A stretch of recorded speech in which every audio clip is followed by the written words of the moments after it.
Unique ডিমের omelette বানিয়েছি, মানে নালে তো বলবে আবার ডিমের অমলেটের ভিডিও করার কি আছে, এটা একটা ইউনিক ডিমের অমলেট। সেটা হচ্ছে ময়দা দিয়ে, সাথে কি আছে, ম্যাগি মশলা, যা যা হয় আমি দেখাচ্ছি। এর মধ্যে ময়দা দেওয়া আছে, ম্যাগি মশলা, তারপরে টমেটো, পেঁয়াজ। আমি এটা আগেও খেয়েছি, কিন্তু আগে শুধু ময়দা দিয়ে পেঁয়াজ লঙ্কা দিয়ে, এবারে হচ্ছে ম্যাগি মশলা আর টমেটোটা অ্যাড করেছি। এবার দেখি টেস্ট করে কেমন।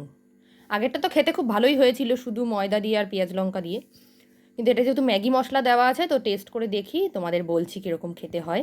আর এটা সত্যি দারুণ খেতে হয়। লোকে ভাববে যে ময়দা দিয়ে আবার হয় নাকি, হ্যাঁ অবশ্যই হয়, ভীষণই ভালো টেস্টি। টেস্ট করে দেখবো, তার জন্য মাগো।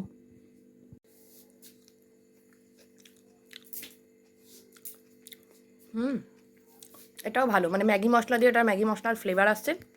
এটা ভীষণ ভালো খেতে, তোমরা চাইলে বাড়িতে ট্রাই করতে পারো। আমি 2টো ডিম দিয়েছি, 2টো ডিমের মধ্যে 1.5 চামচ ময়দা ইউজ করেছি, মানে এটা পরিমাণে দিতে হবে। ভীষণ ভালো খেতে, তোমরা চাইলে বাড়িতে ট্রাই করতে পারো। আর অবশ্যই কিন্তু আমাকে কমেন্ট করে জানাবে কেমন খেতে হয়।